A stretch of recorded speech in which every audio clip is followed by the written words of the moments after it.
Fabián, de la Universidad Río Cuarto, justamente de Argentina, pero vamos a esperar todavía unos minutitos para que más gente se pueda conectar.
Manuel se va a conectar. Jocelyn, ¿o no? Sí, yo estoy aquí con Manuel y está cargando el sub. Ah, perfecto. Excelente. Excelente. Súper. Súper.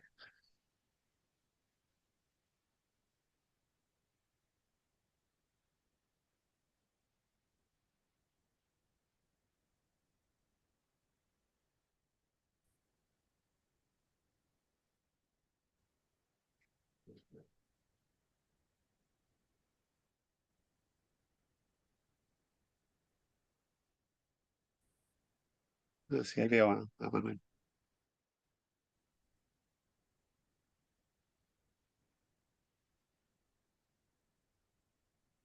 ¿Se ve en la pantalla, Michael, los cartelitos para admitir a las personas? Eso se está viendo también, ¿no es cierto? Eh, sí, es que mira, yo no veo, como tú estás de anfitriona, cuando te metas en Ah, participante bien. puedes ver si hay algunos gente en lista de espera, ¿no? Sí, sí, eso lo estoy viendo, pero no sé si eso se está viendo en la pantalla. No, no se ve eso.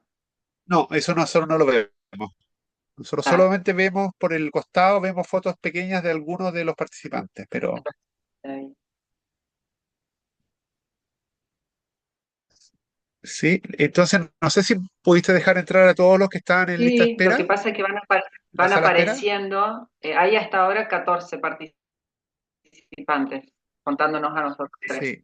Sí, No sé acá. claro, mira,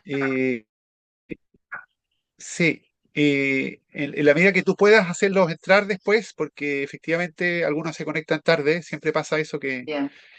eh, yo sé que es una dificultad porque uno está Sí, tratando de presentar y bueno, viene, ¿no? no, Pero bueno, lamentablemente no podemos ser coanfitriones, pero sí, sí.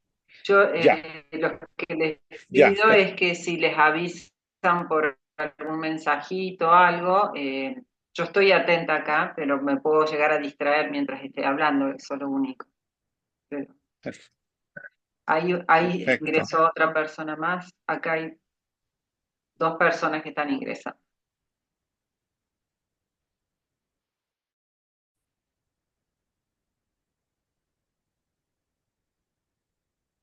Otra persona más.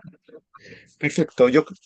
Entonces yo creo que vamos a empezar entonces. Muy buenas tardes a todas y a todos. Es realmente un honor y un placer poder presentarles a la doctora Tania Taurian, la coloquiante de hoy. Ella es investigadora del Instituto de Investigaciones Agrobiotecnológicas del CONICET y de la Universidad Nacional de Río Cuarto. Es profesora adjunta al Departamento de Ciencias Naturales de la Facultad de Ciencias Exactas, Físico-Químicas y Naturales de la Universidad Nacional de Río Cuarto y actualmente es la vicedirectora de este mismo instituto. Ella se formó como microbióloga y posteriormente como doctora en ciencias biológicas en la Universidad Nacional de Río Cuarto y tiene diversas líneas de investigación. Una de ellas es bacterias promotoras de crecimiento vegetal en asociación con cultivos agrícolas, efectos de prácticas agrícolas, estudios genéticos de la interacción de bacterias solubilizadoras de fosfatos con plantas de interés agronómica y ha dirigido diversas tesis de posgrado y de grado y ha dirigido también a diferentes investigadores de CONICET en Argentina.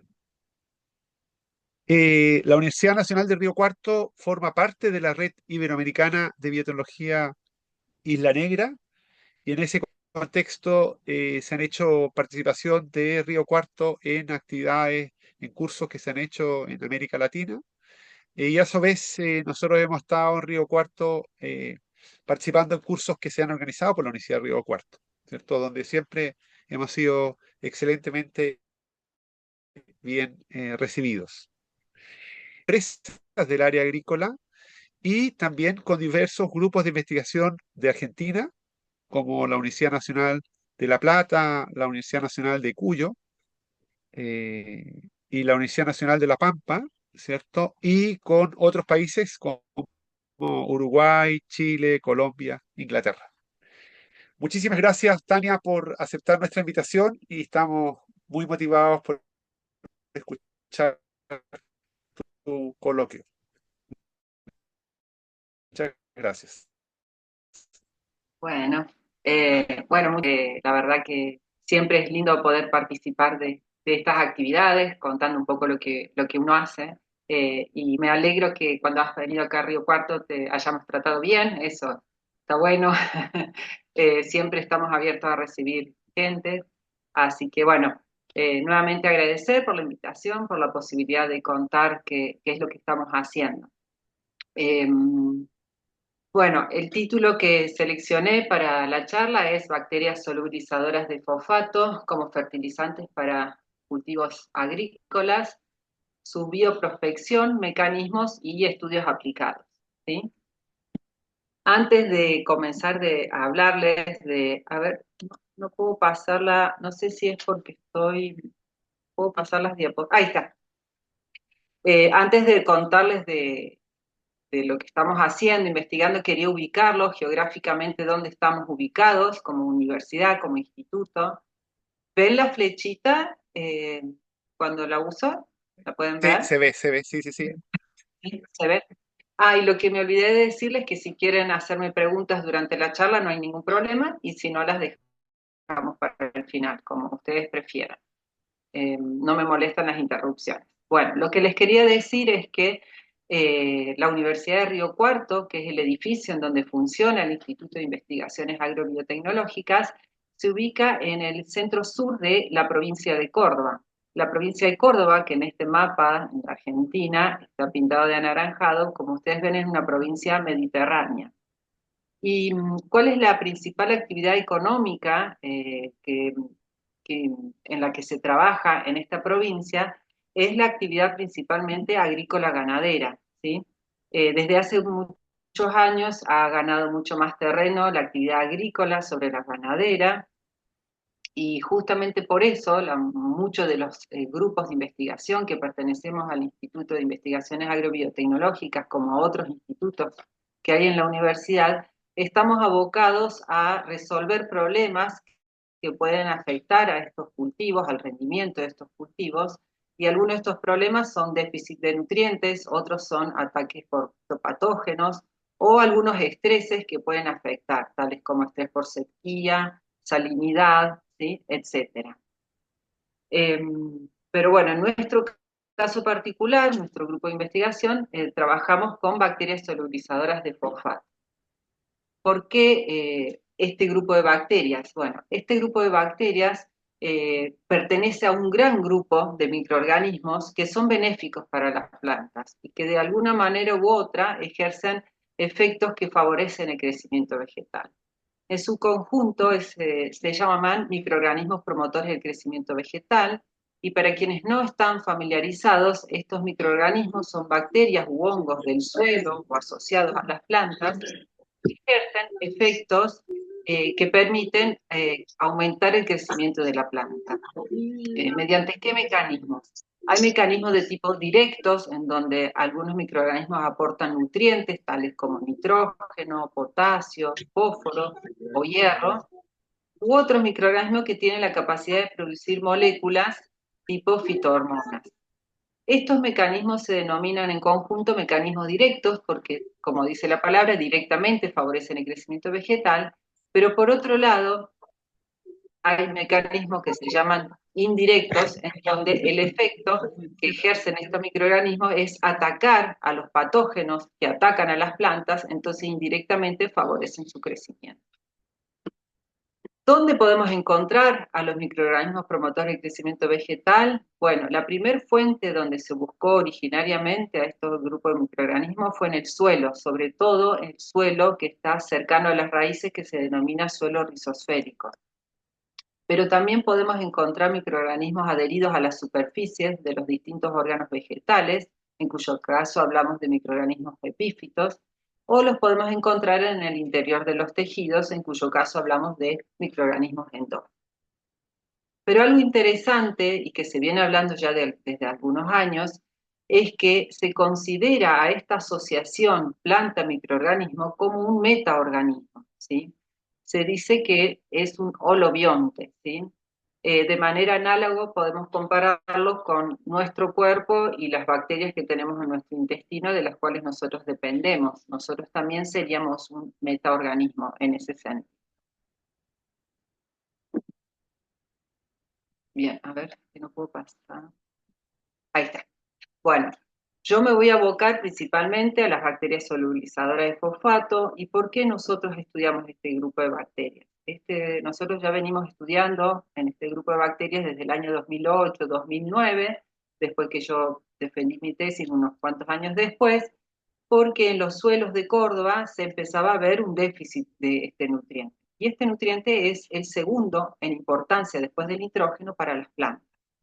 ¿Y por qué es tan importante? Porque, bueno, ustedes saben que el fósforo forma parte de biomoléculas muy importantes, tales como los fosfolípidos, el ATP, los nucleótidos de los ácidos nucleicos, y por ende participa en vías metabólicas esenciales para las células vegetales, ¿sí? Pero, como les mencioné, eh, desde hace unos años en la provincia de Córdoba y en toda la región pampeana, que es la región principalmente agrícola de nuestro país, se empezaron a detectar niveles de fósforos muy bajos disponibles para las plantas. Pero no es una problemática que solamente se limita a nuestro país, sino que es una problemática mundial, ¿sí? El 40% de los suelos agrícolas mundiales está afectado por déficit de fósforo. ¿Y este déficit por qué se debe? Bueno, esto se debe en parte a las características que tiene el fósforo. El fósforo, como que se llama insolutivo, y tiende a complejarse con los metales y las moléculas presentes en el suelo. Y cuando forma estos complejos, no se hace disponible para las plantas. De hecho, estas dos formas de fósforo que ustedes ven acá, que se llaman fósforo en solución, son las únicas dos formas que las plantas pueden adquirir fósforo, absorbiéndolo a través de sus raíces. Todas las otras formas de fósforos que podemos encontrar en el suelo son fuentes no disponibles y por eso hablamos de fósforos insolubles, ¿sí? Podemos clasificar al fósforo presente en el suelo como el grupo de fósforos insolubles de tipo inorgánico, que son los complejos con metales, con los fosfatos de calcio, de hierro y aluminio, el fosfato rocoso o los minerales primarios. Y por otro lado tenemos el fósforo orgánico insoluble, en donde el principal es el fitato, ¿sí? Todas estas formas, como les dije anteriormente, son formas que las plantas no pueden incorporar, ¿sí? Y por lo tanto son insolubles. Y cuando nosotros hablamos de déficit de fósforo en los suelos agrícolas, nos referimos a que los niveles de este fósforo en solución es bajo, ¿sí? Porque si hiciéramos la sumatoria total, el fósforo sería suficiente, pero no el que las plantas pueden tomar. Entonces, ¿cómo se resuelve esto? Bueno, actualmente los productores lo resuelven aplicando los fertilizantes fosforados, pero sabemos que son compuestos químicos que queremos evitar ingresar al ecosistema suelo, y en el caso particular de los fertilizantes fosforados, tienen el inconveniente que solamente un 25% es aprovechado por las plantas y el otro 75% precipita inmediatamente por la alta reactividad de esta molécula, de este elemento. Entonces esto conlleva a que los productores agreguen más fertilizantes y ese uso excesivo de fertilizantes hace que se acumulen estos compuestos químicos en el suelo.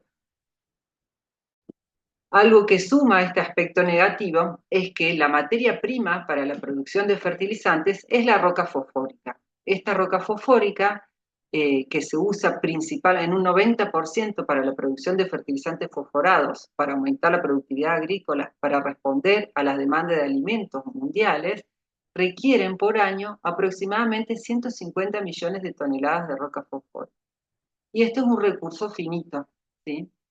Y además que está en manos de unos pocos países, como ustedes pueden ver, ¿sí? Morocco, China, Estados Unidos, Sudáfrica y un pequeño porcentaje de otros países. Esto hace que todos los otros países que no contamos con esta roca fosfórica, ¿sí? Debamos importarlo, lo cual es un gasto significativo, es caro para nosotros, ¿sí? Amén de que además quisiéramos empezar a reducir el uso de fertilizantes. Entonces acá, en esta situación donde pensamos, y lo piensan muchos investigadores de otros países también, cuáles serían las estrategias o alternativas al uso de fertilizantes. Y acá es donde ganan protagonismo los microorganismos del suelo, ¿sí? Estos microorganismos del suelo tienen la capacidad, algunos de ellos, ¿sí? Disculpen, no, ahí está, de solubilizar los compuestos fosfatados inorgánicos insolubles o de mineralizar los compuestos orgánicos insolubles, vertiéndolos al fósforo en solución y por lo tanto, aportando el fósforo que necesitan las plantas. Entonces, el objetivo a largo plazo de nuestros grupos es buscar bacterias solubilizadoras de fosfato para, en un futuro, poder generar un producto biotecnológico que sean fertilizantes biológicos a base de estas bacterias solubilizadoras de fosfato. Las bacterias solubilizadoras de fosfato son algunos de los microorganismos solubilizadores de fosfato. También hay hongos, ¿sí? Pero las bacterias son más eficientes, ¿sí? Y el porcentaje de bacterias solubilizadoras de fosfato en los suelos varía desde el 1% a 5%. Lo que sí es interesante, si revisan la bibliografía, es que el número de genes, de géneros bacterianos en los cuales se han encontrado especies con esta capacidad es amplio, ¿sí? Más allá de que los géneros por excelencia son las enterobacterias o pseudomonas como las principales bacterias solubilizadoras de fosfato. Bien, ¿cuáles son los mecanismos mediante los cuales estas bacterias hacen disponible el fósforo en solución? Bueno, los principales mecanismos de mineralización de las formas orgánicas insolubles de fósforos es mediante actividades enzimáticas de enzimas fosfatasas o fitasas, mientras que el principal mecanismo de solubilización, de fosfatos inorgánicos insolubles es la producción de ácidos orgánicos de bajo peso molecular. Bien, en referencia a los ácidos orgánicos producidos por las bacterias solubilizadoras de fosfatos, en esta tabla se resumen algunos y que serían los más eficientes. Pero, ¿cuál es el mecanismo de acción de estos ácidos orgánicos? Estos ácidos orgánicos, que se resumen acá con las siglas HA, lo que hacen es quelar los cationes unidos al fosfato, liberando el fosfato y liberándolo en una forma disponible para la planta, ¿sí?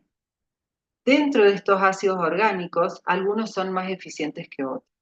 Y de hecho, se ha determinado que en aquellas bacterias solubilizadoras de fosfato más eficientes, se ha encontrado que producen el ácido glucónico. Por eso se considera que aquellas bacterias que producen ácidos glucónicos poseen el fenotipo MPS, de solubilización de fosfato. Este ácido glucónico se produce en las bacterias gram negativas, que son las más eficientes en la solubilización de fosfato, se produce en el periplasma de las bacterias gram negativas, mediante una oxidación directa de la glucosa a través de la holoenzima glucosa deshidrogenasa y el cofactor PQ. Este ácido glucónico puede ingresar a la célula o puede salir al medio externo en donde están los compuestos insolubles de fósforo.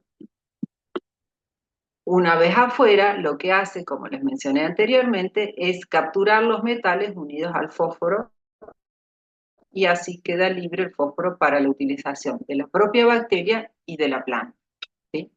Bueno, justamente este mecanismo es el principal mecanismo de solubilización de fosfato y por eso es el que ha sido más estudiado en las bacterias pertenecientes a este grupo. Y por lo tanto, esta holoenzima ha sido un caso de estudio desde hace muchos años. En particular, se ha estudiado mucho el cofactor PQQ, que es el cofactor pirroloquinolina-quinona, ya que se han generado mutantes, ¿sí?, de los genes que codifican para este cofactor, y con la mutagénesis de algunos de los genes esenciales de este cofactor se ha logrado que las bacterias pierdan o disminuyan significativamente la capacidad solubilizadora. Otros estudios que se han hecho es en bacterias que solamente tienen GDH y se aplica exógenamente PQQ, se les otorga automáticamente la capacidad solubilizadora. Bien, habiendo hecho estas consideraciones, un aspecto importante a considerar cuando uno quiere proponer un producto biotecnológico a base de estas bacterias es que además de tener una capacidad solubilizadora o mineralizadora de fosfato eficiente, es necesario que tenga una interacción óptima con la planta hospedadora. Y dentro de esa interacción, algo que es esencial es que tenga una colonización vegetal eficiente. ¿Qué es una colonización? Es la capacidad de llegar a la planta, ¿sí?, y permanecer e interactuar.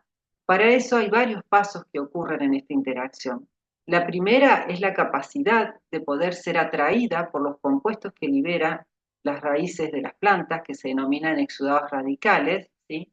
Además de ser atraída, tiene que ser capaz de moverse hacia las raíces y acercarse y poder adherirse, ¿sí?, y para formar finalmente una estructura denominada biofilm, que es una estructura de una comunidad que además de permitir infectarle los tejidos en caso que sea endófita, también le da protección a la comunidad bacteriana y así ejerce mejor el efecto benéfico eh, hacia la planta. ¿Me siguen? ¿Me escuchan bien? Sí, todo bien. Bien, gracias. Bueno, ¿cuál es nuestro modelo de estudio? Bueno, nuestro modelo de estudio son las bacterias solubilizadoras de fosfatos asociadas a una planta que es el maní, Arachis hypogea L. Yo no sé si en Chile le llaman también la planta de maní, o como en Brasil la llaman amendoy o el cacahuete, no sé cómo la conocen ustedes a esta planta. Esta planta es una leguminosa, ¿sí?, que tiene la particularidad, si ustedes ven acá en la imagen, es que los frutos, ¿sí?, se desarrollan bajo tierra, ¿sí?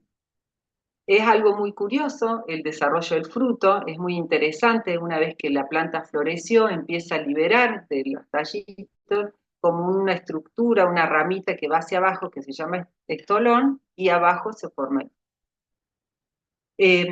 ¿Por qué estudiamos este modelo de estudio? Porque es una planta que ofrece varios beneficios, además del maní, que es de consumo inmediato, maní así solito de confitería, también sirve para producir la pasta de maní o la manteca de maní o el mismo aceite, ¿sí? E incluso se utilizan, ¿sí?, las cáscaras, ¿sí?, para alimento animal, además de la parte aérea.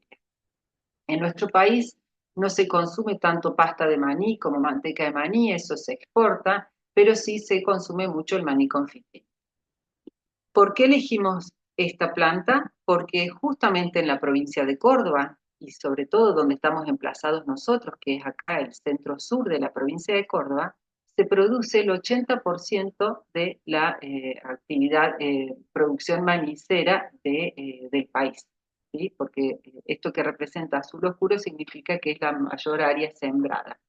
Pero no solamente se concentra el área sembrada, sino toda la infraestructura de procesamiento y de exportación, lo cual genera muchas fuentes de trabajo.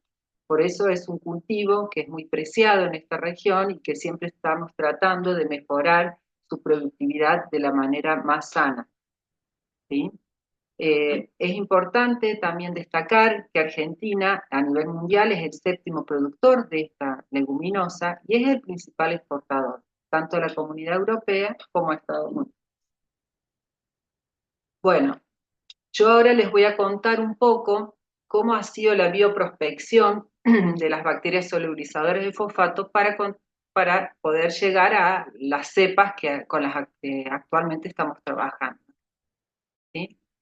Este pipeline que ustedes están viendo acá corresponde a todas las etapas que se usa, ¿sí? Independientemente del microorganismo que uno quiera, pero son las etapas que se siguen para la elaboración de un formulado para un fertilizante biológico, ya sea a base de solubilizador de fosfato, fijador de nitrógeno, productor de sideróforos, etc.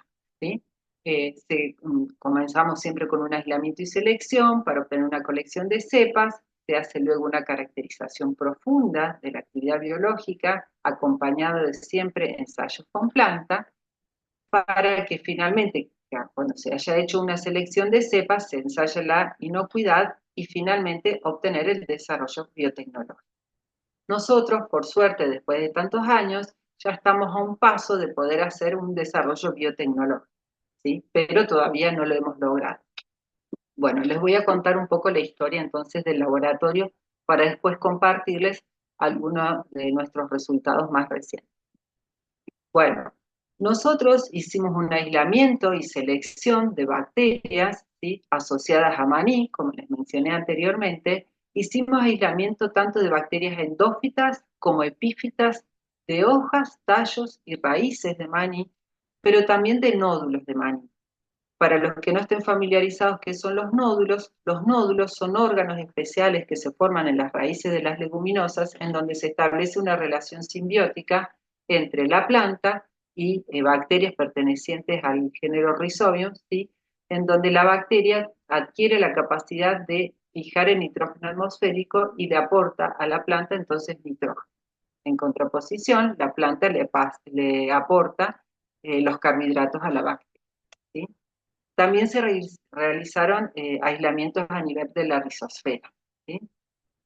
A partir de esos aislamientos obtuvimos inicialmente 433 colonias, ¿sí? Las cuales fueron analizadas por un screening en placas en su capacidad de solubilizar fosfato. Se las hizo crecer en un medio que contenía como única fuente de fósforo una fuente insoluble de fósforo, en este caso fosfato de calcio, y de ese screening obtuvimos 110 bacterias solubilizadoras de fósforo. En estas 110 bacterias empezamos a hacer algunos estudios más profundos para ir seleccionando las más eficientes. Se analizó su capacidad de permanecer en su capacidad de solubilizar fosfato, se hicieron muchos repiques para ver la estabilidad de su fenotipo. También se analizó su capacidad de solubilización de fosfato en medio líquido, ¿sí? Que realmente ahí se puede cuantificar cuánto fósforo libera el medio de cultivo.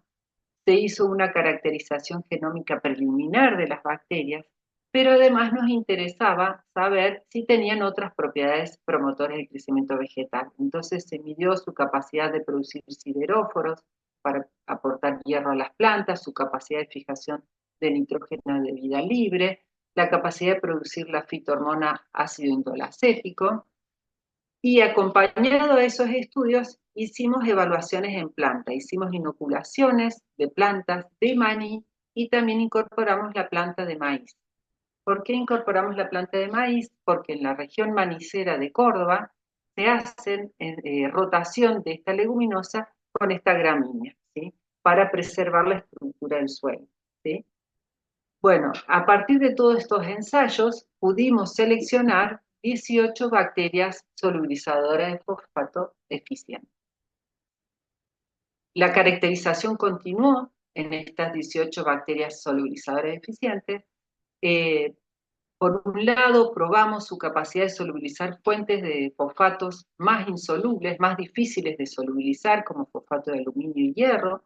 Lo hicimos tanto en medio sólido como en medio líquido, pero también nos interesó probar su capacidad de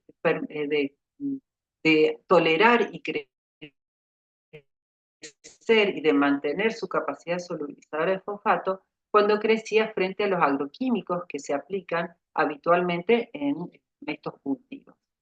Y además se probó su capacidad de crecer en condiciones de algunos estreses, tales como diferentes condiciones de pH, de temperatura, de estrés salino. Y paralelo a estos ensayos in vitro, lo acompañamos con ensayos con plantas.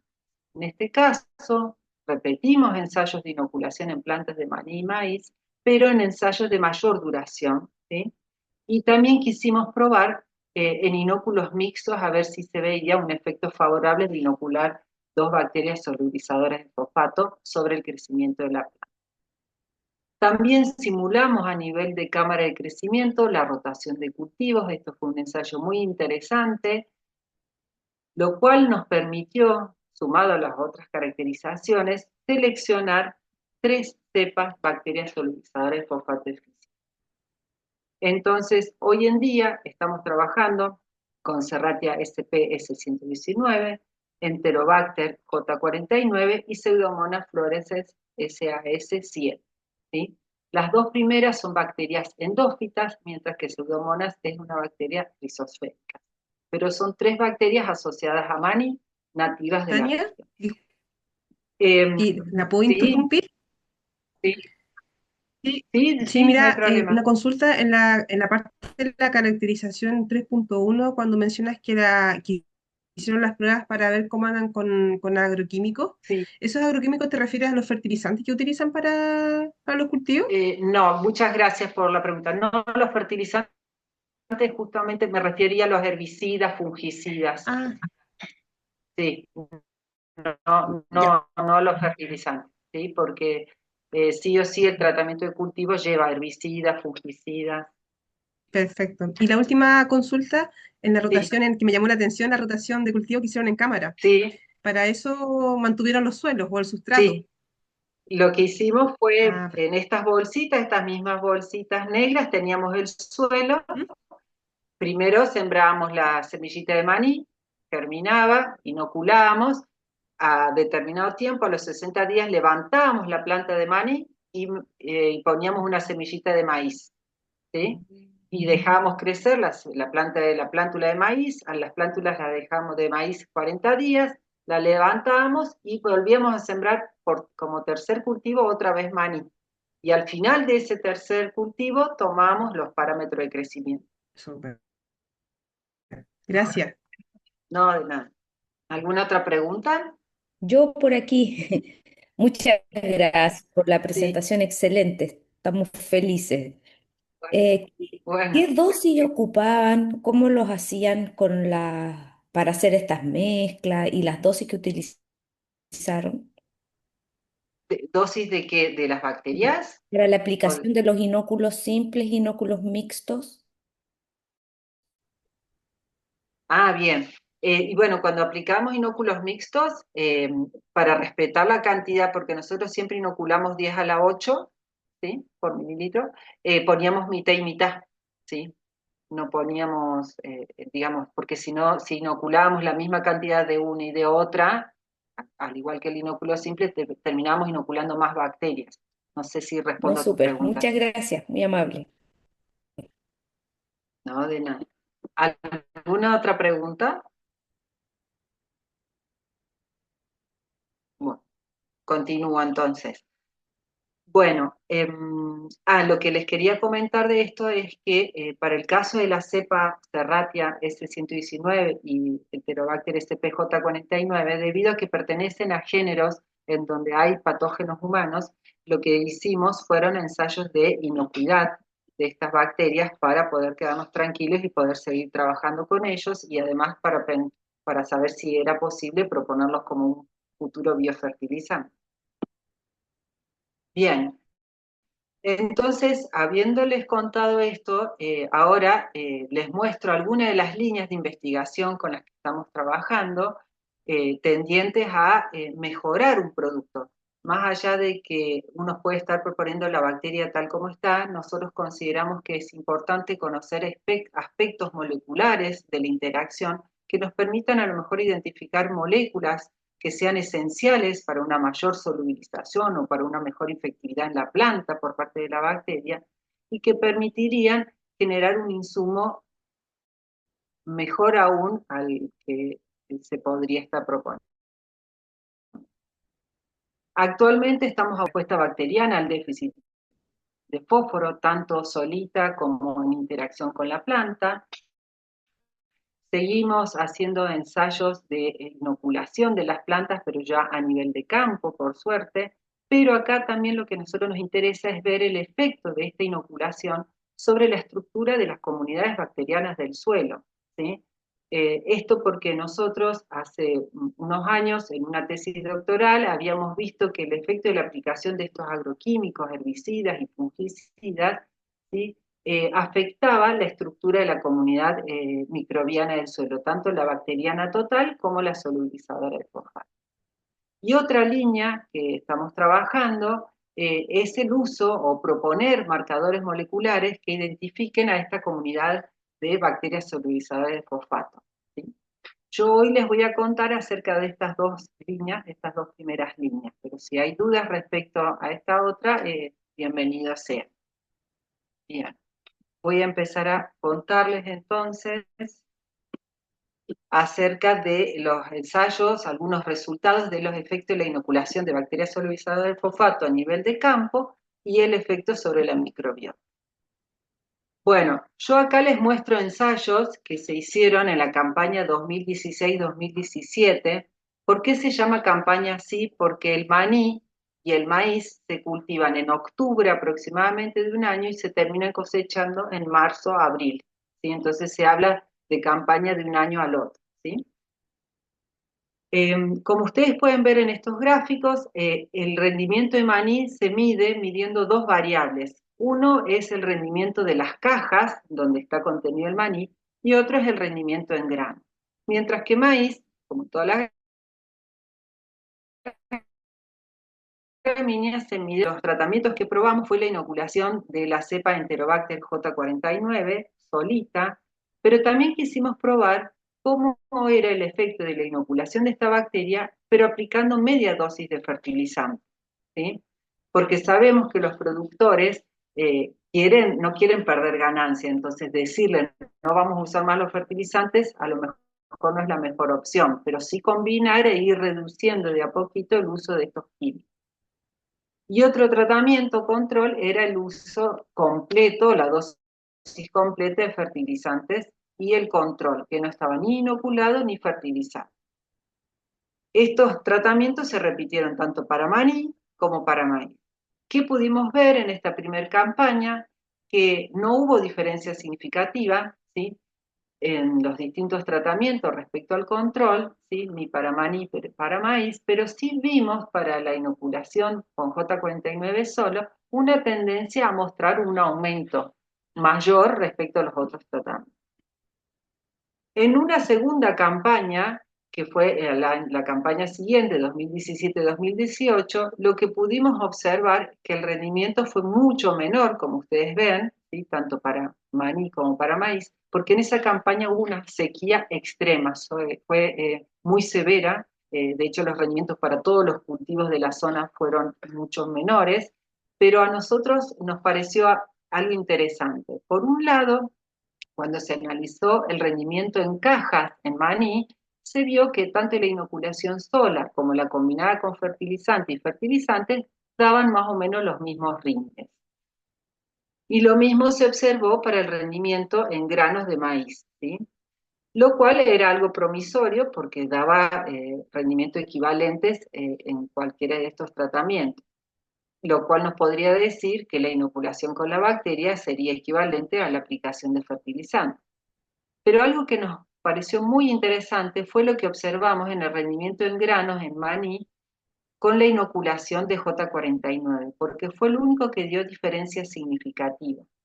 Y como les dije anteriormente, esta fue una campaña muy seca, y esta cepa lo que demostró que ante condiciones de estrés es capaz de aumentar el estudiante del laboratorio en su tesis doctoral respecto a su tolerancia a la sequía. Justamente esta cepa, por su capacidad de crecer y de solubilizar adecuadamente, en condiciones de sequía. Bueno, otro ensayo que pudimos hacer a campo, que fue en la campaña 2018-2019, ahí inoculamos a la cepa S119 y solamente la inoculamos en maíz porque esta cepa, a partir de todo el screening que se hizo, mostraba mayor eficiencia en la planta de maíz más que la de maíz. Acá los tratamientos, al igual que recién, fue la cepa sola, la cepa junto con media dosis de fertilizantes y dosis completa de fertilizantes. En esta campaña se probaron dos campos diferentes, ¿sí? Un campo denominado La Aguada y otro campo que está al frente de la universidad, que es un campo experimental de la Universidad Nacional de Río Cuarto, y fíjense que obtuvimos diferentes resultados. En la Aguada fue el resultado más promisorio porque se vio que la inoculación sola de la bacteria, ¿sí? Aumentaba muchísimo más y de manera significativa el peso de 100 granos, ¿sí? Respecto al control y a los otros dos tratamientos. Mientras que en el campo experimental de Río Cuarto lo que se observó es que los tres tratamientos aumentaban significativamente el peso en 100 gramos, pero que no hubo diferencias, ¿sí? Entre por ejemplo, mientras que la aplicación combinada de la bacteria con el fertilizante dio los mejores efectos. Bueno, esto un poco como para contarles qué resultados hemos tenido acá. También les comenté que nos interesaba saber qué efecto tenía esta aplicación de los inoculantes biológicos sobre la microbiota del suelo.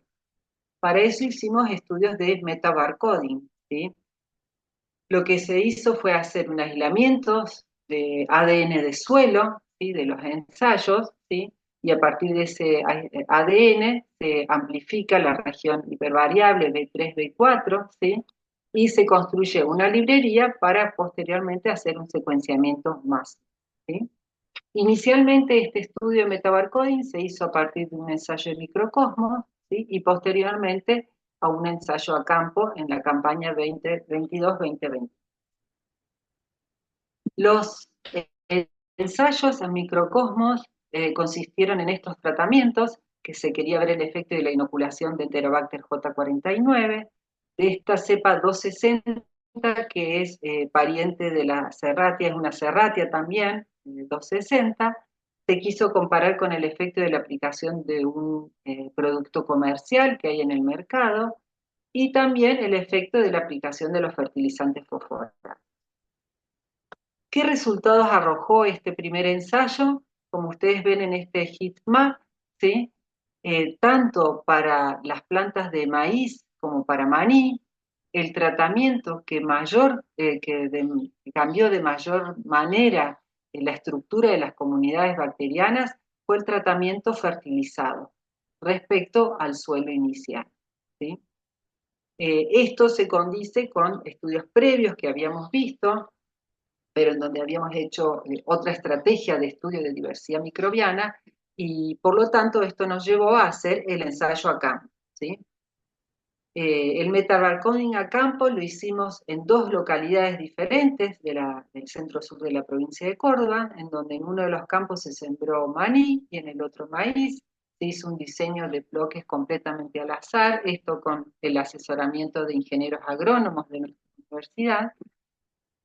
Se hizo el aislamiento del ADN, del suelo inicial como del suelo a cosecha, tanto de maní como maíz, pero acá los tratamientos que seleccionamos fue la Pseudomonas SAS7, se probó la aplicación completa de fertilizante fosforado y la combinación de la bacteria con media dosis de fertilizante. ¿Y con qué nos encontramos? Bueno, acá lo que pueden ver son esquemas que nos muestran la abundancia relativa de los distintos filum bacterianos identificados en estos suelos. En la parte izquierda, los correspondientes a la comunidad bacteriana de maní, asociada a maní, y a la derecha de maíz. Lo que pudimos observar a nivel de filum, ¿sí? Que el tratamiento que mostró producir un mayor efecto en la estructura de la comunidad bacteriana fue el tratamiento combinado de la bacteria con media dosis de fertilizante. Mientras que en maíz, en la comunidad de maíz, no se vieron un efecto muy significativo.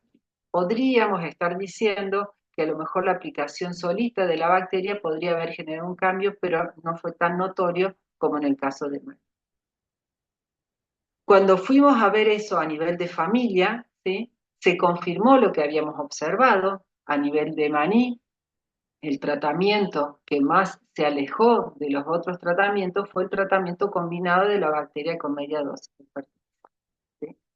Mientras que en maíz, ¿sí?, no hubo como cambios muy significativos, pero como les digo, la inoculación sola de la bacteria podría haber generado algún cambio en algunas de las familias bacterianas. Otro aspecto interesante, y ya para poder acercarnos un poco a ver si había un cambio en la funcionalidad del sistema suelo, porque hasta ahora podíamos ver la estructura, pero no sabíamos qué grupos funcionales podrían haberse modificado, quisimos seleccionar y analizar la abundancia relativa de algunos grupos funcionales, ¿sí?, vinculados a la capacidad solubilizadora de fosfato y otros grupos funcionales vinculados a la capacidad fijadora de nitrógeno.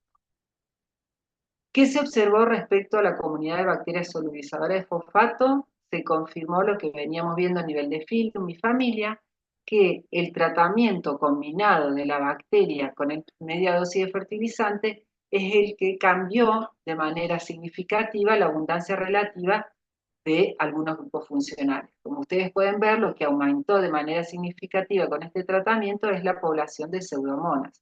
Y de hecho, lo que estábamos inoculando era una pseudomona, lo cual nos estaba hablando de un buen establecimiento de esta bacteria en el ecosistema. Cuando lo observamos en la comunidad asociada a maíz, no se vieron cambios tan significativos, pero se observó alguna variabilidad. Y en cuanto a las comunidades fijadoras de nitrógeno, ¿sí?, para maní, el efecto más grande se vio con el tratamiento con la inoculación sola de la bacteria, ¿sí?, porque de hecho apareció un género que no se había podido detectar en los otros tratamientos. Y otra vez para maíz no se vieron grandes cambios. ¿Me escuchan bien? ¿Me siguen bien? Sí, ¿Se escucha bien? Sí, gracias. Bien, bien, bien. Bien. Bueno, ahora les voy a contar un poco respecto a esta línea que estamos siguiendo, que está bastante trabajada, que es la respuesta bacteriana al déficit de fósforo. Porque como les decía anteriormente, nos interesa poder identificar alguna molécula que sea esencial o que podamos trabajar, que podamos ayudar para generar un bioinsumo más que eficiente, ¿sí? Tania, Entonces, ¿sí? sí, ¿la puedo interrumpir antes de continuar Sí, para sí, esta? Es que yo tengo consultas con el estudio anterior, el efecto del rendimiento en la microbiota. Ustedes sí. para inocular las bacterias que aislaron, la forma que utilizaron fue dependiendo del lugar donde fue aislada la bacteria. ¿Se entiende la eh, pregunta? no, no. Es que em, supongamos, Serratia la aislaron de la filósfera y la aplicaron de forma ah, foliar, o la aislaron del suelo y la aplicaron a la semilla, ejemplo. no, no. Las dos bacterias que son endófitas las aislamos de nódulos, cohabitaban con los rizobios, ¿sí? Y nosotros Ah, siempre ya. inoculamos en la corona de la planta. Cuando son ensayos a campo, la inoculación ¿Mm? es o en el surco o embebiendo la semilla con la bacteria. No hemos Ya, hecho inoculaciones foliares. perfecto. Gracias. Gracias. No, gracias por las preguntas. Bueno, ¿alguna otra pregunta del tema anterior? Bien, sigamos entonces. Bueno, ¿qué bacteria seleccionamos para analizar la respuesta bacteriana al déficit de fósforo? Fue la cepa Serratia S19 porque ha sido ampliamente estudiada en el laboratorio. De hecho, ha habido una tesis doctoral abocada solamente a esta cepa y porque esta cepa fue muy caracterizada en el principal mecanismo de solubilización de fosfato, que es la producción de ácido glucónico.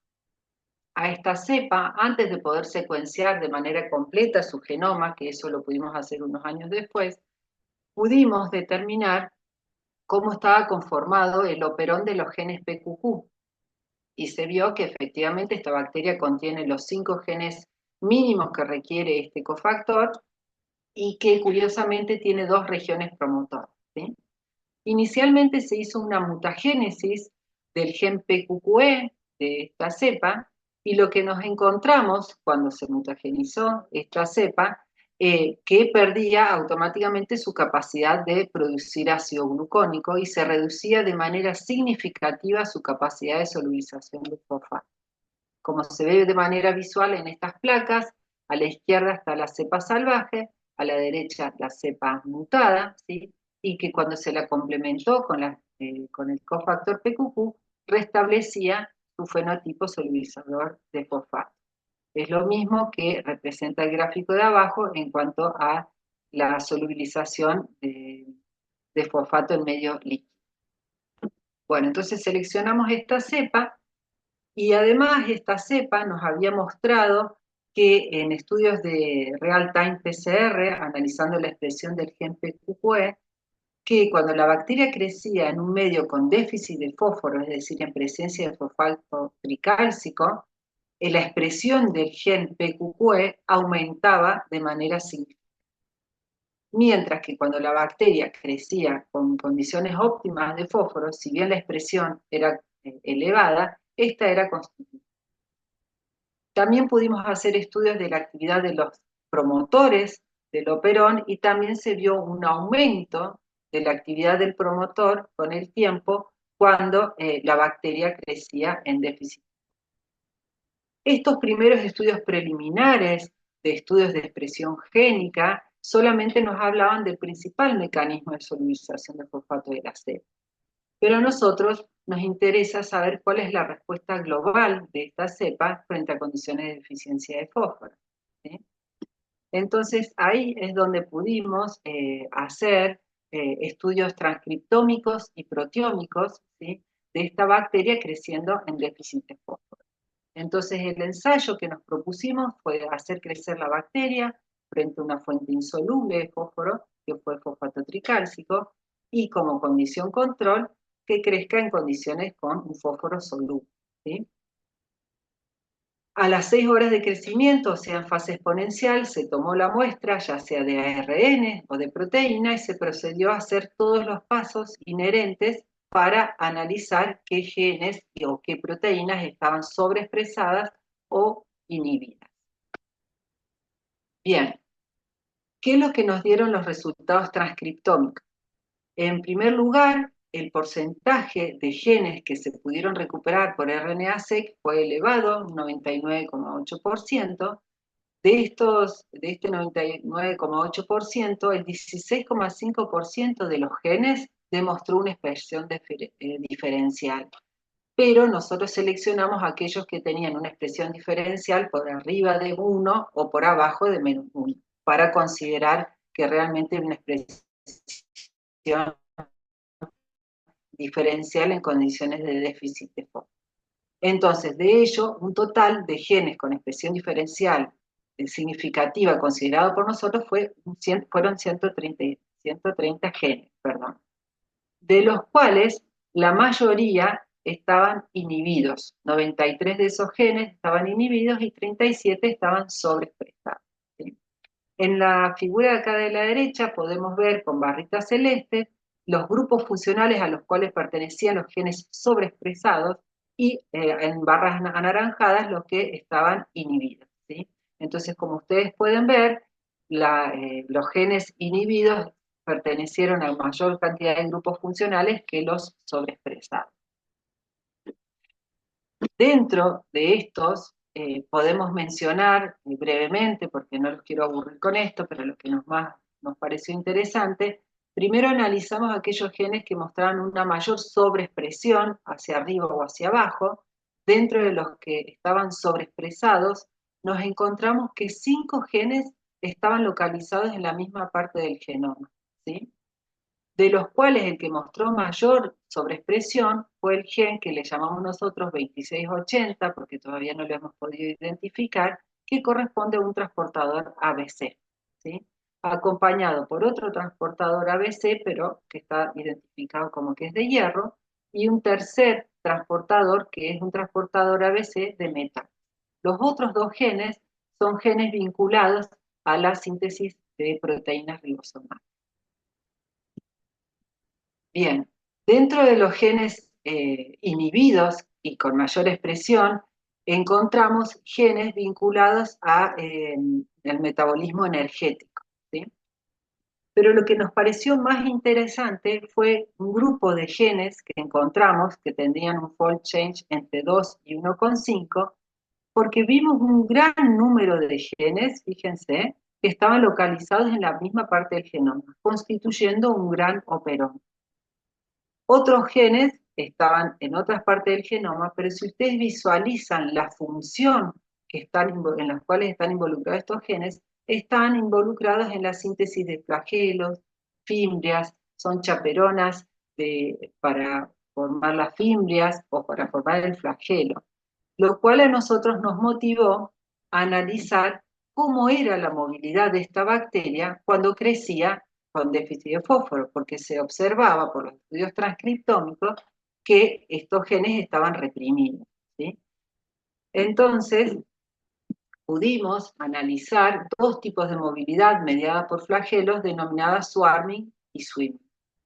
Y analizamos, por un lado, de manera cuantitativa, determinando el halo de crecimiento de movilidad, ¿sí?, en medios con déficit de fósforo en presencia de una fuente insoluble de fósforo y en un medio con disponibilidad de fósforo. Y como ustedes ven, la movilidad, tanto swarming como swimming, estaba significativamente reducida. Esto también lo pudimos observar en placas. Las placas de arriba, translúcidas, corresponden a las placas en donde el fósforo es disponible, mientras que las que son opacas contienen la fuente de fósforo insoluble. Y como ustedes pueden ver, hasta las 72 horas, la movilidad con un medio limitado de fósforo es reducida drásticamente respecto a la que tiene fósforo disponible, tanto para swarming como para swimming. Bien, también pudimos hacer visualización por microscopía electrónica de transmisión. Pudimos analizar la presencia de los flagelos a las 6 y 48 horas, los cuales, cuando la bacteria creció con una fuente soluble de fósforo, ¿sí?, se pudo visualizar los flagelos tanto a las 6 horas como a las 48 horas. Mientras que acá en el panel de la derecha podemos visualizar que a las 6 horas, cuando la bacteria crecía en un medio con déficit de fósforo, no podíamos visualizar los flagelos. Y que ya a las 48 horas ya empezábamos a ver flagelos, pero en una cantidad mucho menor que la que se observaba cuando la bacteria crecía con fósforo sólido. Bien, luego continuamos con los estudios proteómicos para ver si lo que habíamos observado a nivel transcriptómico también se podía vislumbrar a nivel proteómico. A partir de la extracción de proteínas, pudimos obtener un 60,4% de proteínas del total de secuencias codificantes, de las cuales el 97%, ¿sí?, fueron expresadas en ambas condiciones, ¿sí? Solamente 43 de las proteínas solamente fueron detectadas en condiciones de déficit de fósforo y solo 21 cuando crecía con condiciones óptimas de.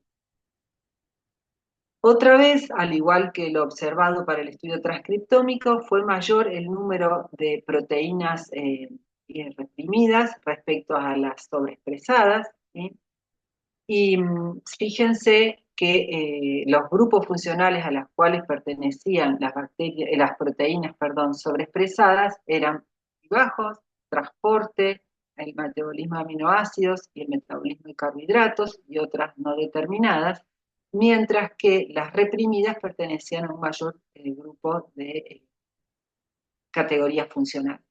Y otra vez, fíjense que pudimos observar que había un grupo de proteínas involucradas a la motilidad celular que se encontraban reprimidas, lo cual confirma lo que pudimos observar tanto in vitro, en el laboratorio, como a nivel transcripto.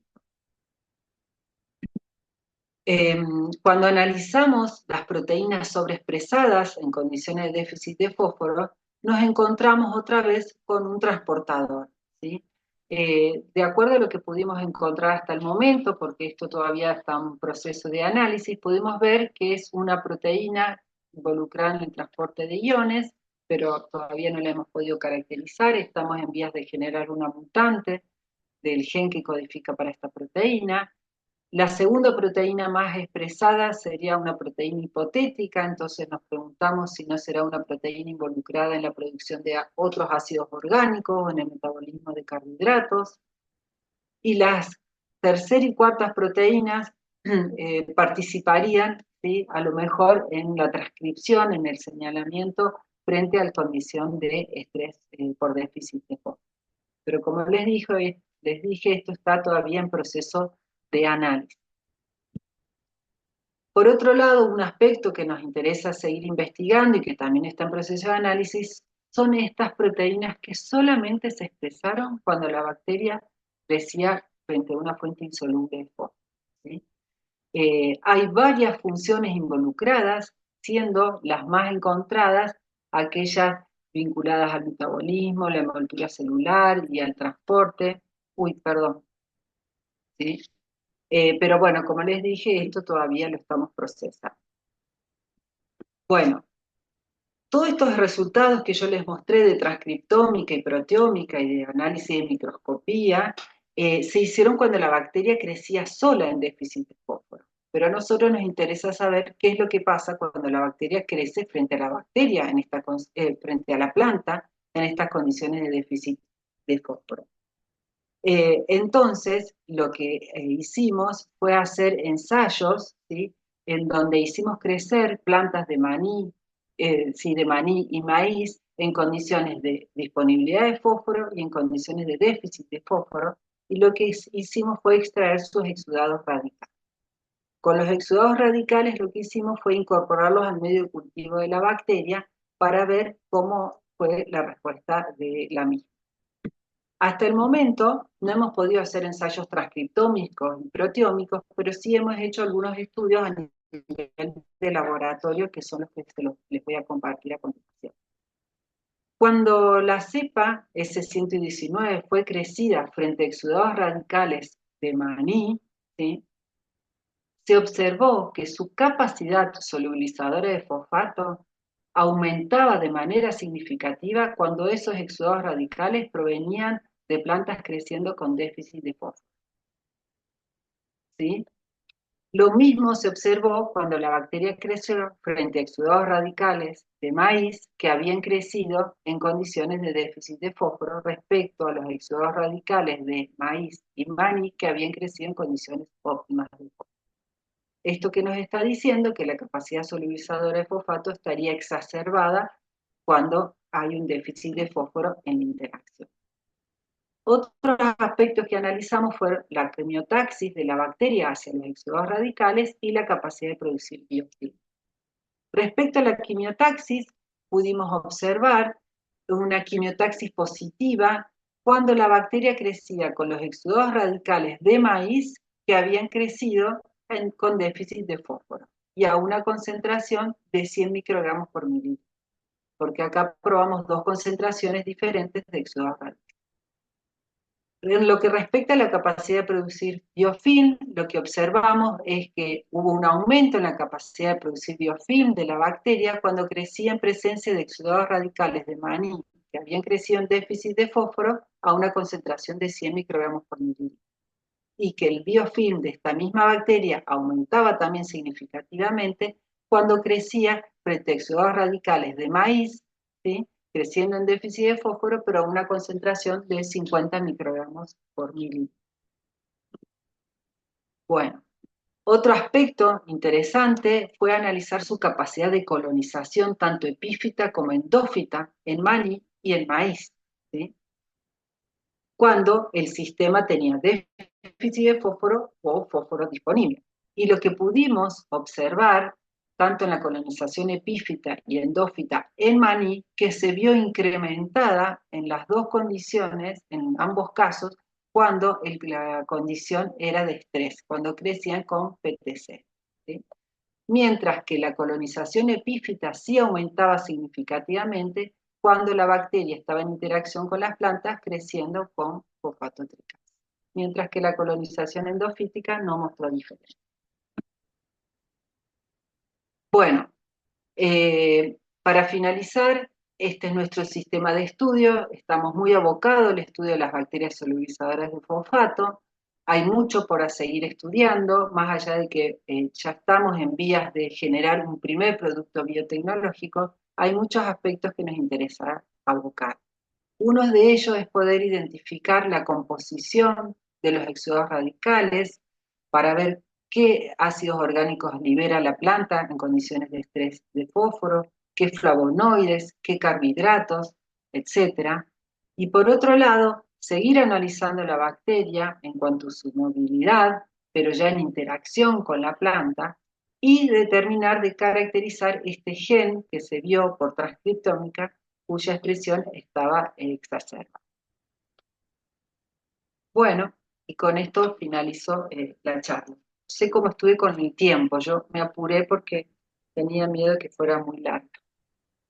No, está perfecto, está excelente. Muchas Gracias. gracias, Tania. Excelente coloquio, muy interesante, Bueno, porque nos lleva desde la exploración, digamos, de estas bacterias hasta su análisis genómico, proteómico, las comunidades microbianas, la aplicación en campo, etcétera. O sea que muy amplio y vasto el estudio, por lo tanto, muy bonito.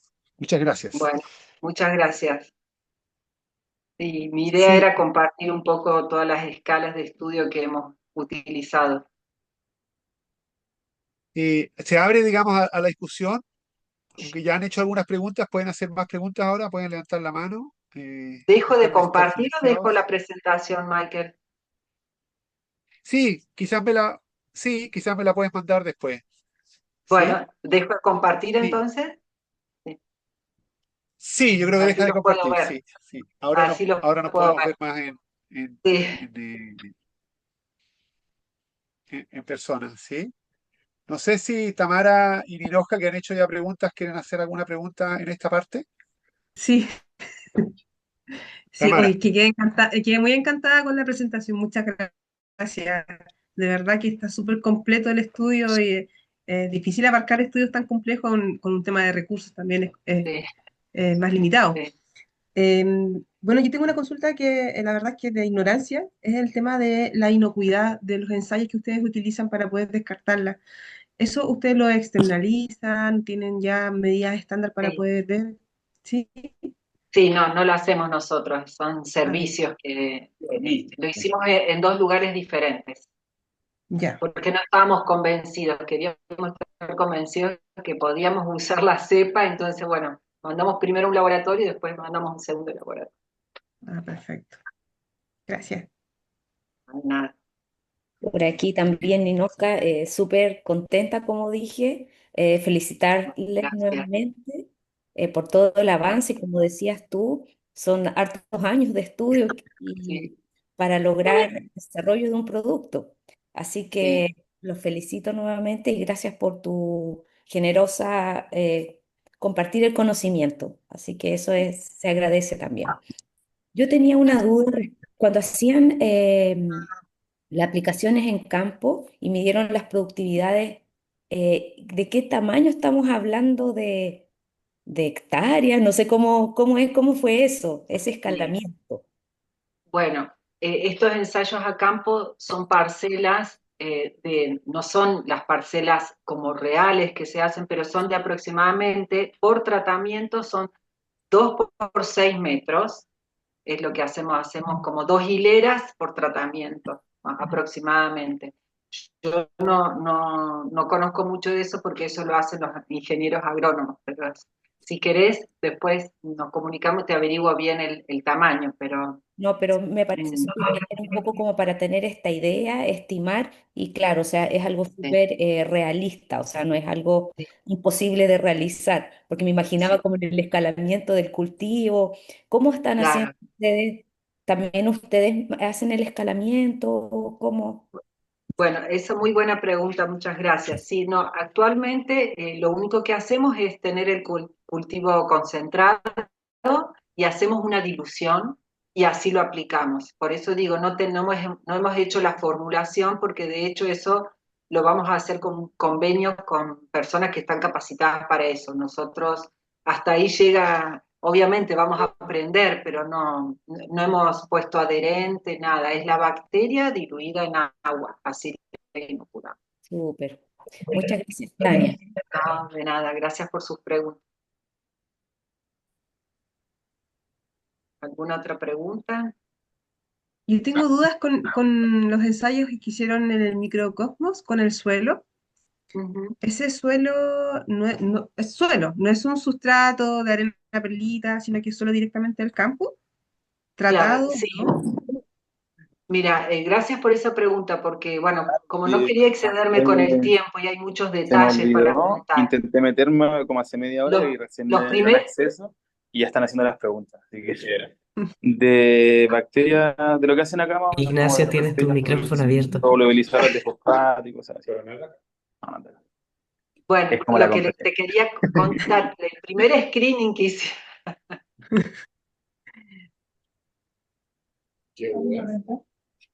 bueno, son De la de cosas que pasan, Valparaíso, pero la eventualmente. Federico Santa María. Quizás mejor silenciar todos los micrófonos. Sí, excelente. Bueno, Ignacio, bueno, respondo a tu pregunta, Tamara. Los primeros ensayos que hicimos para hacer el screening de las bacterias, que hicimos ensayos en plantas, esos sí fueron con vermiculita estéril. Luego, ya cuando hicimos los ensayos microcosmos, siempre fue suelo y fue el suelo no estéril.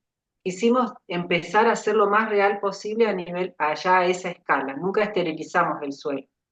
Además, el esterilizar el suelo para el fósforo no es bueno, por la química del fósforo, nos explicó un agrónomo, eh, como que nos perjudica el ensayo porque lo hace más soluble, entonces no era lo que nosotros queríamos. Así que en los ensayos microcosmos siempre fue suelo no estéril el soporte. Ah, súper. No, no sabía eso de... Eso yo lo Gracias. recomiendo porque es más real que el suelo esterilizado, ¿no? Claro, gracias. Sí, Paulina había Hola, querido hacerme preguntas. Ah, sí, pero no puedo activar el micrófono, así que la voy a leer yo. Ah, acá en el Para chat. la primera parte de la charla, la selección de bacterias solubilizadoras de fosfato, ¿tienen algún valor de corte de índice de solubilización para seleccionarlas? ¿Qué medios ocupan? NBRIP o Pikovskaya. Y para los ensayos de campo, ¿inoculan una sola vez o más veces?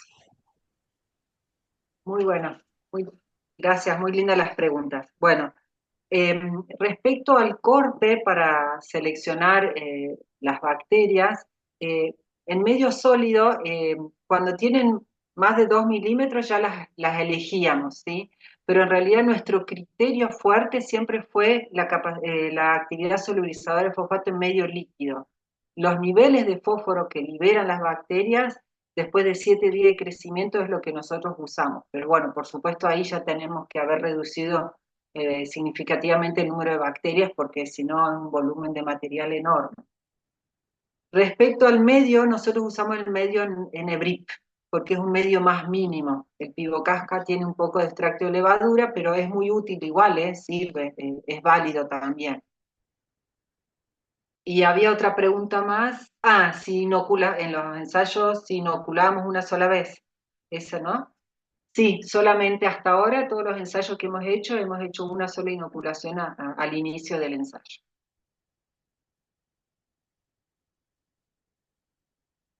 sí. Yo aprovecho Paulina agradece, muchas gracias por su respuesta. Paulina justamente trabaja también en bacterias benéficas para las plantas, pensando en Ah, el mira. control de algunos fitopatógenos Ah, bien. y estrés, digamos, y también estreses ambientales.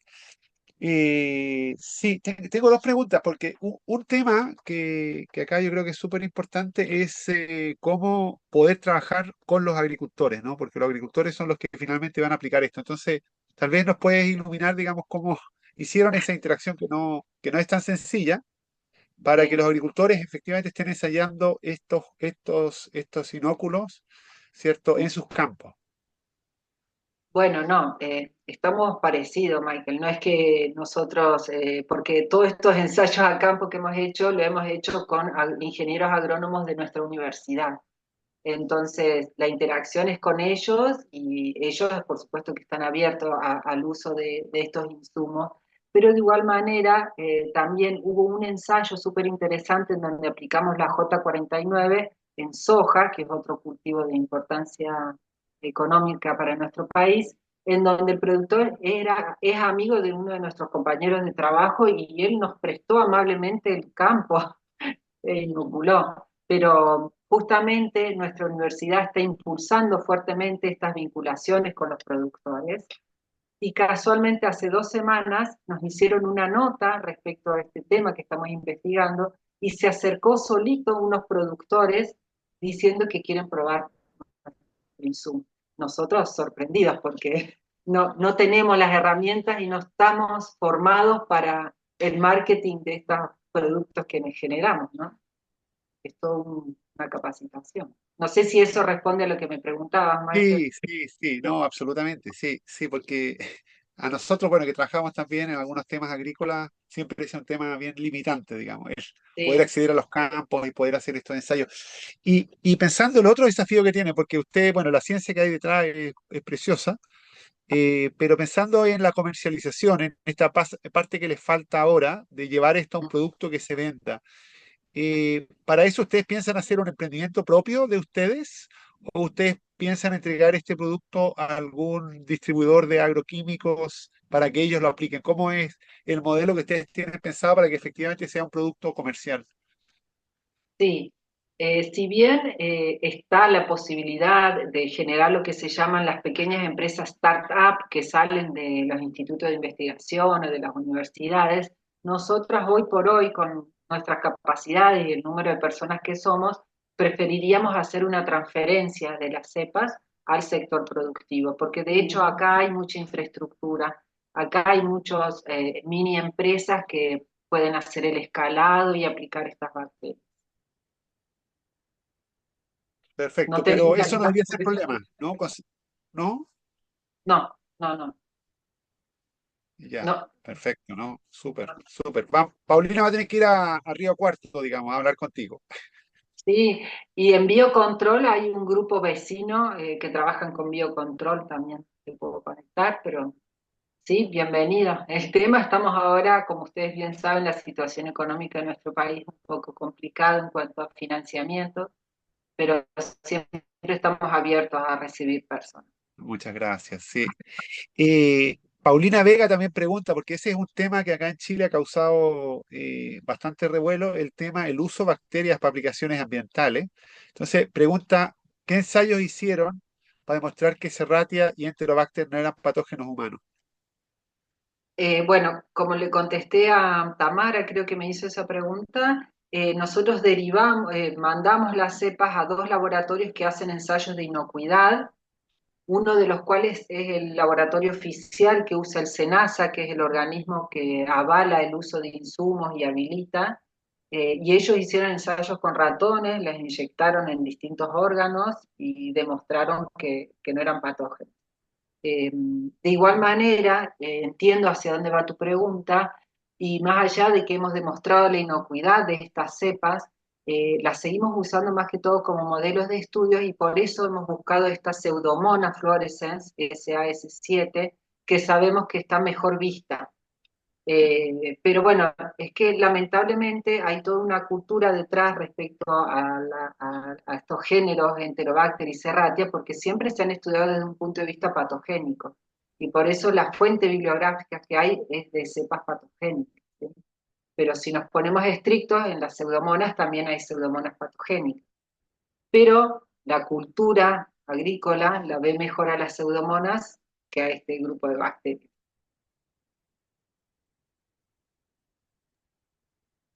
Sí, sí. Acá, digamos, estos temas en Chile han escalado a todos los medios de comunicación, incluido televisión, ¿no? Se han armado tremendas controversias por aplicación de bacterias Ah, por sí. la sospecha que tengan algunos de que pueden ser patógenas, ¿no? Ah, mira. Pero eso. No, Sí, por lo tanto acá bueno, es un tema súper sensible para sí, bueno, nosotros.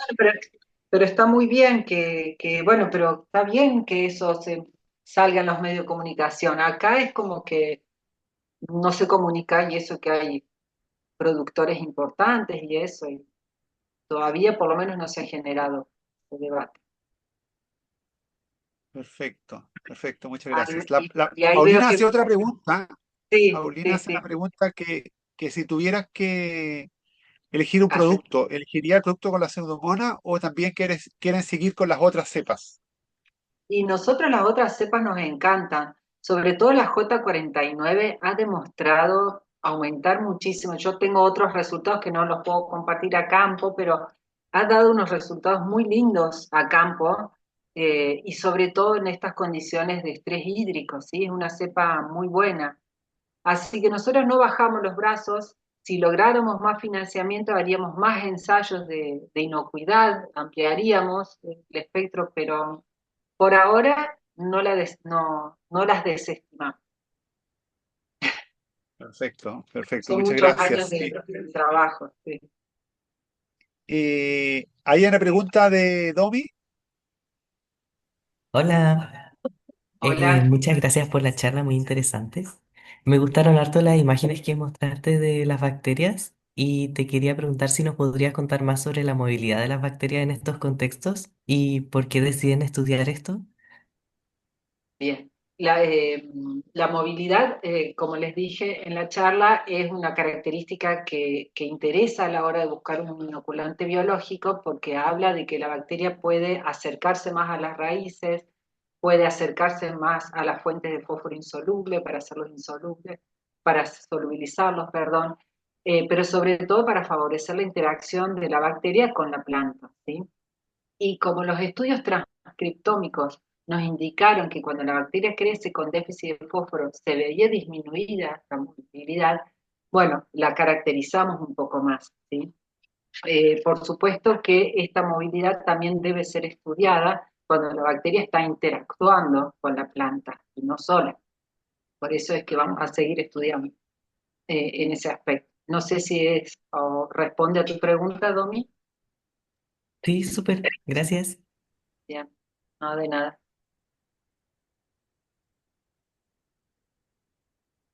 Eh, bueno, yo quiero hacer una pregunta también por el lado proteómica. La proteómica siempre nos ha gustado y nos ha interesado. Eh, y, y tú mostraste, digamos, alguna información de algunas proteínas que estaban sobreexpresadas y otras proteínas que estaban reprimidas y todo eso, pero entiendo que también dijiste que este es un proceso que todavía no han terminado de elaborar, ¿no? O sea que de Claro. toda esa gran cantidad de proteínas que están expresadas y algunas de ellas sobreexpresadas y otras reprimidas, todavía el análisis más fino todavía no lo han hecho, ¿no? No, porque está en vías de ser publicado. Entonces, Claro, sí. sí, porque digo nomás que Sí. en todas estas respuestas de adaptación de bacterias, ¿cierto? Todos estos mecanismos de proteóstasis son muy importantes donde las proteasas juegan un rol, las chaperonas juegan un rol, etcétera, mayor, ¿no? Tú hablaste de algunas chaperonas ahí que están presentes, que son Sí. chaperonas bien conocidas, pero hay muchas otras chaperonas también. Entonces, en ese análisis, nosotros acabamos de publicar ahora, hace 3 semanas atrás, en FEMS Microbiological Reviews, un análisis sobre bacterias ambientales y su respuesta, en este caso, a la oxidación de compuestos aromáticos. Pero analizamos, y no solo eso, también analizamos un poco respuesta a salinidad y algunas otras condiciones, ¿no? Yo creo que ahí puedes encontrar también parte de las proteínas que nosotros en otros modelos de bacterias hemos podido analizar, y no solo nosotros, sino que es una revisión de la literatura internacional, digamos, Ah, para que quizás les pueda qué bueno. ayudar para complementar ese estudio de Ah, asociado a qué bueno. estrés y adaptación, ¿no? Qué bueno. Muchas gracias. No es el paper que me compartiste, ¿no? Si no te pido que me lo compartas. Vos me No, compartiste una, puede ser que sea ese, puede ser, si te lo compartí, este fue porque lo publicado hace bajé 3 semanas atrás. bien. Sí, capaz que porque me suena que es ese.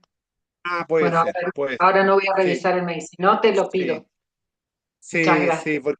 porque realmente en proteómica nosotros llevamos trabajando ya, o sea que hace como 3 décadas que estamos trabajando en proteómica, no siempre, Qué porque bueno. como la proteómica es cara, ¿cierto? Sí, Pero sí, sí hemos tenido una cierta consistencia en proteómica, entonces con eso hemos qué podido bueno. ayudar a dilucidar también rutas y todo eso. Ay, qué bueno eso.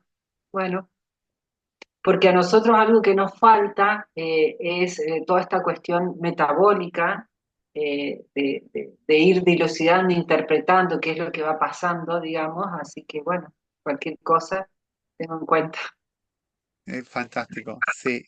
Bueno, no sé si hay alguna última pregunta. Yo Parece tengo que una. Domi tiene preguntas y Tamara. Primero Domi y Sí, después Tamara.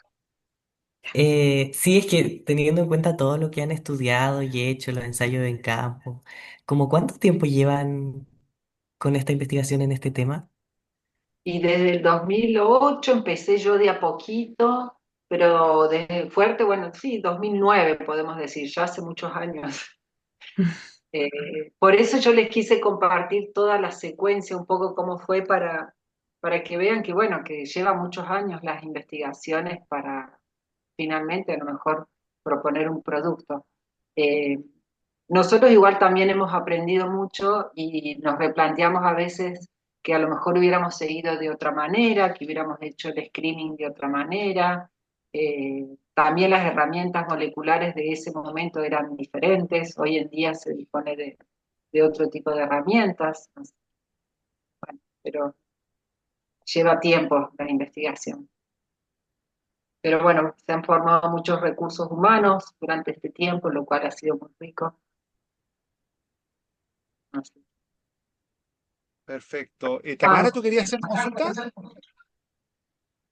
Sí, Perfecto. eh, pensando en realidad en las realidades de ambos países en el escalamiento de productos en base a microorganismos, puede ser que las bacterias cuando uno ya pasa la masificación ya a gran escala, en mayor volumen y todo, puede ser que con el tiempo vayan perdiendo esta capacidad de solubilizar.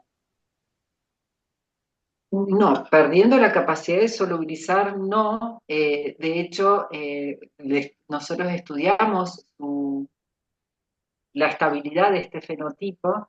No, lo que sí puede perder en el medio ambiente es el inóculo, digamos, la persistencia de la bacteria en sí, pero no la capacidad solubilizadora, no. Ah, ya, Es perfecto. distinto que los rizobios simbióticos, que bueno, que ellos sufren como una transformación dentro del nódulo para expresar la nitrogenasa y que después ya no son más viables, digamos, tienen que estar, son como obligados, endófitos obligados. Exacto. Y en base a eso mismo, porque tú mencionabas que las bacterias fueron seleccionadas o aisladas desde los rizobios, está súper interesante poder ver esa Sí, coinoculación en otros cultivos que son leguminosas. No sé si se los han sí. planteado, lo han pensado. No, nosotros a eso tampoco lo aclaré, pido disculpas. Siempre que hacemos ensayos a campo, bueno, con maní, siempre inoculamos también el simbionte fijador. Es como un tratamiento obligado, está hasta en el control está, digamos, Ah, ya. siempre el simbionte fijador está. Pero sí, fue muy curioso encontrarla dentro de los nódulos, digamos. Pero bueno, nosotros hicimos un trabajo hace muchos años, no sé si te acordás, Michael, de Fernando Ibáñez, que es chico del laboratorio vecino ahora, nos formamos con Adriana Fabra los dos, hicimos un estudio de coocupancia de nódulos y sí, evidentemente en los nódulos no solo están los rizobios, ahí aprovechan e ingresan otras bacterias también. Que lo que nosotros siempre nos planteamos en el caso de la solubilizadora de fosfato, que adentro del nódulo, adentro de los tejidos, no ejerce el efecto benéfico. El efecto benéfico es en la rizósfera, donde están los compuestos fosfatados insolubles. Pero ¿por qué es bueno que infecte? Bueno, porque esto hace que ayude a la permanencia de la bacteria en el ecosistema, digamos, ¿sí? Se protege. Nosotros hemos visto hace años atrás, también hicimos un estudio con lentejas y vimos este resultado. Quisimos probar unas bacterias que teníamos benéficas en el cepario y quisimos probarla con su simbionte nos llamó mucho la atención el aumento de rendimiento y Sí, un buen performance de la planta en sí en general. claro, sí, sí, sí. Ya, muchas gracias, Tania. No, de nada. Sí. Ninoska, tienes la última pregunta. Muchas gracias. Con respecto a lo de meta barcoding, hicieron los análisis de 16S, ¿y cierto? Y la diversidad en la mezcla tuvo una mayor tendencia a mayor diversidad de bacterias. Mi pregunta es si piensan, claro, producto de la tecnología que cada vez más asequible, hacer metagenómica y ver todas las levaduras, bacterias, cómo esa diversidad microbiológica va aumentando por los distintos géneros, no solamente bacterias. Honestamente, por el momento no. Lo que sí tenemos, que ya está realizado, es el análisis, porque como bien dijiste, este metabarcoding fue con el gen 16S. Hemos diseñado unos primers para hacer metabarcoding con el gen PQQE, para ver qué pasa con la población, la comunidad de solubilizadores de fosfato con estos tratamientos. Eso es algo que estamos haciendo, que tenemos los resultados, pero no los hemos terminado de analizar. Pero no hemos pensado por aún incursionar, pero se podría hacer, porque es cuestión de diseñar o comprar los partidores para hongos, ¿no? Muchas gracias. Y los análisis los hacían, es que no recuerdo, a la cosecha, o sea, hacen una toma de muestra inicial, como estaban esas, ¿cierto? Y después al final a la cosecha, ¿cierto? Sí, sí, sí, sí. Muchas gracias. Nada de nada. Y por un Paulina tema de también costos, agradece tus Tania, respuestas. las muestras que toman, por un tema de costo, las muestras que toman, ¿hacen muestras compuestas? Porque Sí, por el sí tema, hacemos sí, muestras imagino. compuestas, pero compuestas, pero un N determinado para poder hacer la estatua. Pero sí son muestras Ah, compuestas. claro. Ok, ves, Tania, que no, acá hay mucho público que no te quiere liberar, pero qué bueno. Sé que has Bueno, llegado al blanco porque bueno, ha sido se nota toda tu experiencia pedagógica porque realmente diste una clase que fue fácil de seguir a pesar de que el tema es complejo. Por lo tanto, claro, muchísimas gracias. bueno, no, de nada. Fue un desafío para mí porque no sabía cómo era el público, así que traté de, Sí, sí, pero es difícil esperemos que en también. el futuro puedas visitarnos acá en Valparaíso. Sé que Sí, sería me estupendo. ¿Ah? sí, estaría buenísimo. Sí, me Sí. encantaría, igual que, bueno, el que le interese conocer o poder hacer una estadía acá también están invitados. Per- Perfecto. Un comentario nomás es que Sí, probablemente Manuel Narbona, que es periodista que trabaja con nosotros, igual que Domi, quieran entrevistarte después. Pero probablemente te van a hacer algunas preguntas por correo, no sé. bueno, hola, Manu. Sí, como para poder Bien, hacer una nota de prensa de tu coloquio y resaltar eso. ¿Sí? bueno, bueno, Ya. bueno, Y muchas entonces, sin más, entonces damos las gracias. gracias a la profesora Tania, a todos los presentes. Y nos vemos el Bueno, 31 de julio en un próximo coloquio. Un fuerte aplauso. bueno, gracias.